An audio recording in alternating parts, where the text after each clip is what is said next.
Hello viewers, দুটো কথা বলতে আসছি।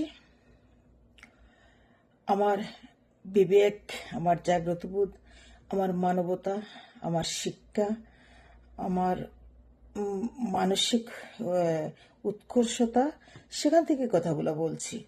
আমি কোনো আহ, আহ, মনোরোগ, কোনো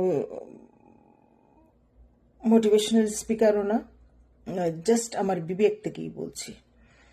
তো আমি আজ থেকে 15 বছর আগে বা 20 বছর আগে চট্টগ্রামে বা 25 বছর আগেও বলতে পারেন, আমাদের ওইদিকে ক্যাসিদে রোড যেতে এবং ওইদিকে নিউ মার্কেট দিকে যেতে ওখানে দুটো মিষ্টির দোকান আছে।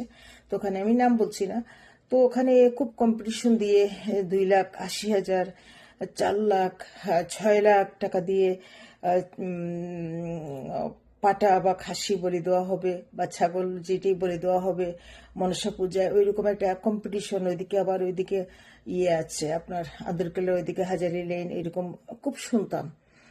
তো আমার সাইকোলজিতে খুব লাগতো যে আমি স্যাক্রিফাইস করব, আমি কেন এই দাম নিয়ে কেন এত কথা। অবশ্য আমার বাবার বাড়ি, আমার শ্বশুর বাড়ি কোনো বলি নাই আমাদের, কিন্তু হিন্দুদের কিন্তু অনেকের বংশ পরম্পরায় পেয়ে আসে বলি, আর অনেকের কিন্তু এটা পায় না। তো না পেয়ে দিলে কিন্তু আরেক সমস্যা। যেমন একবার আমি স্বপ্নে দেখেছিলাম বা ওইরকম আমার পরিবারে আমরা একটা চটেশ্বরী রোড একটা বড় ছাগলই বলি দিয়েছিলাম এবং পুরো 15 দিনের মধ্যে আমরা অ্যাক্সিডেন্ট করেছি, পুরো পরিবার অ্যাক্সিডেন্ট করেছি এবং 2 বছরের বাচ্চা আমার রেস্কিউ হয়েছিল ভগবানের আশীর্বাদে। আমি শুনলে ভাবলে এগুলো গা কেঁপে উঠে। সুতরাং যার বংশগত যেটা সেটাই করা উচিত। তো আমি যে কথাটা বলতে চাচ্ছি যে আমাদেরকে জামাল খান রোড একটা পরিবার আমাদেরকে মনসা পূজার সময় তারা বিশাল একটা ছাগল কিনতো এবং বলি দিয়ে আমাদেরকে যেতে বলতো। তো আমি একবার বা দুইবার গিয়েছিলাম।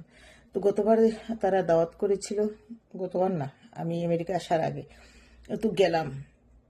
যেতে হয় সম্পর্ক, কারণ ওদের পরিবারটাই ফ্রি চিকিৎসা নেয় আমার হাজব্যান্ড থেকে, তো ওরা যেতে চায়, কারণ সব জায়গা থেকে তো টাকা পয়সা নেওয়া যায় না। তো ওরা ওই দিনটাতে আমাদেরকে বলতে চায়। তো গেলাম। তো যাওয়ার পরে শুনলাম যে তারা এবার নিজে তারা ছাগল কিনে, যে 4-5 দিন 10 দিন আগে ছাগল কিনে সস্তায় কিনে এটাকে কাঁঠাল পাতা খাওয়ায় ফ্ল্যাট বাড়িতে রাখা, কাছাকাছি দেখা, এবং কত বড় একটা মায়া চলে আসে। বাচ্চা কাচ্চার ছেলেটা 18 এখনো হয়ে গেছে, তখন ছেলেটা ছিল 12-14 বছরের, 11 বছরের। তো ওইবার গিয়ে শুনলাম যে তাদের বলি হয় নাই। তো আমি বললাম যে না হওয়ার কারণ, আপনারা মাংস কোথায় পেলেন? বলে কি আমরা যারা বলে দিয়েছে তাদের থেকে আমরা নিয়েছি, আমরা কিনি নাই। আমি বললাম কেন? তারা কিনে নিয়েছে একটা ভাগা। তো আমি বললাম যে কেন?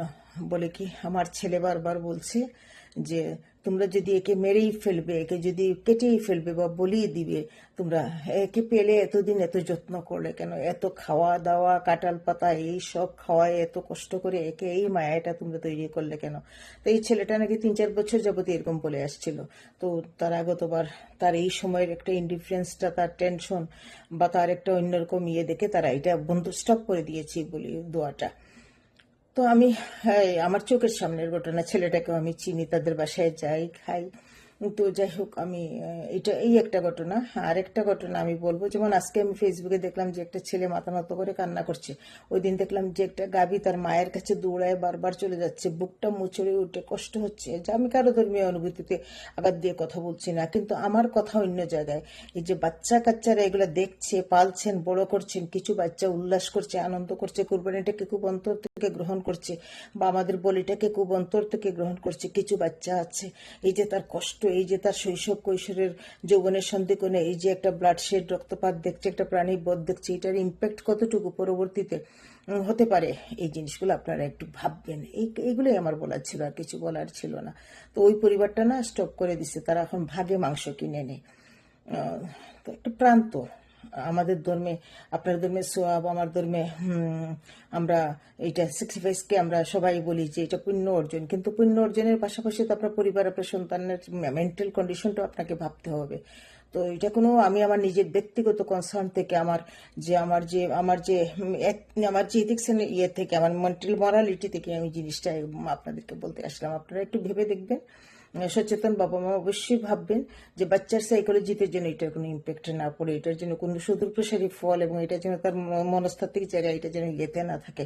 আমি sorry to say I am not আমি কোনো মোটিভেশনাল স্পিকার না, আমি আমার বিবেক কর্তব্য থেকে আমি এই কথাগুলো বলতে আসছি। সবাই ভালো থাকুন, সুস্থ থাকুন, সবাই নিরাপদে থাকুন, নিজের যত্ন নিন। আমি কল্যাণী দেব চৌধুরী।